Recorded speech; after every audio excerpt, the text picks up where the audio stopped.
অবশেষে বিচারক আব্দুল বাসিতকে বললেন, আপনার জন্য আজকে কোনো টাইম লিমিট নেই, আপনার যতক্ষণ ইচ্ছে তেলাওয়াত করে যান। কোরআনকে এক্সট্রা 30 মিনিট দেওয়ার জন্য ওই বিচারকের বিরুদ্ধে আন্তর্জাতিক আইনে 3টি মামলা হলো এবং তাকে আদালতে নেওয়া হলো। মহামান্য বিচারক তাকে জিজ্ঞেস করলেন, আপনি সব ধর্মকে 10 মিনিট করে সময় দিলেন, কিন্তু কোরআনকে এক্সট্রা 30 মিনিট কেন দিলেন, কেন পার্সিয়ালিটি করলেন? বিচারক বললেন, জজ সাহেব, আমি আদালতের কাছে একটি প্রশ্ন করার জন্য বিনীতভাবে অনুরোধ করছি। জজ সাহেব অবাক হয়ে ভাবলেন, কি ব্যাপার, আমার প্রশ্নের উত্তর না দিয়ে আরেকটি প্রশ্ন করে কেন? অনুমতি দেয়া হলো। জজ সাহেব, আমি সকল ধর্মগ্রন্থকে 10 মিনিট করে সময় দিয়েছিলাম, 1 সেকেন্ডও এদিক ওদিক হয়নি, কারণ তখন আমার হুঁশ ছিল, সময়ের জ্ঞান ছিল, আমি একেবারেই নর্মাল ছিলাম। কিন্তু যখন আব্দুল বাসিত কোরআন তেলাওয়াত করতে শুরু করেন, তখন শুরু থেকে আমি নার্ভাস হতে শুরু করি। আমার সময়ের কোনো জ্ঞান ছিল না, হুঁশ ছিল না। আমি সমুদ্রের গভীরে নাকি মহাশূন্যে, ঘুমিয়েছিলাম নাকি জেগেছিলাম, তখন আমি কিছুই বুঝতে পারছিলাম না। তখন আমি পুরোপুরি মেডিকেলি আনফিট ছিলাম। এই পরিস্থিতিতে আমি কিভাবে রেড বাটন প্রেস করব? মহামান্য বিচারক, আপনিই বলুন। জজ সাহেব কিছুক্ষণ ভেবে বললেন, ঠিক আছে, মেনে নিচ্ছি যে তখন আপনার হুঁশ ছিল না, কিন্তু আপনার সাথেই কেন এমন হলো? কনফারেন্সে তো আরো হাজার হাজার ব্যক্তি ছিলেন। বিচারক বললেন, জজ সাহেব, আমি সেদিন কনফারেন্সের প্রধান বিচারক ছিলাম, তাই আমি সবার থেকে বেশি মনোযোগ দিয়ে ধর্মগ্রন্থগুলোর আবৃত্তি শুনছিলাম, তাই হয়তো আমার সাথে এমন হয়েছিল। জজ সাহেব, আমি তো নিজেই একজন খ্রিস্টান, যদি পার্সিয়ালিটি করতাম তাহলে তো আমার বাইবেলকেই উইনার করতে পারতাম। জজ সাহেব ওই বিচারকের কথাগুলো সম্পূর্ণ বিশ্বাস করলেন এবং প্রমাণ পেয়ে গেলেন যে বিচারক কোনো পার্সিয়ালিটি করেননি, তাই মহামান্য বিচারক তাকে সসম্মানে মুক্তি দিলেন।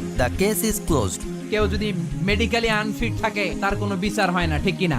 সে কোরআনকে অতিরিক্ত সম্মান দেওয়ার কারণে সর্বশেষে এই বিচারকের কোনো বিচারই হয় নাই। বেকসুর খালাসের ব্যবস্থা এই বিচারককে করে দিয়েছে কে? প্রথম পর্ব না দেখে থাকলে এখানে ক্লিক করুন।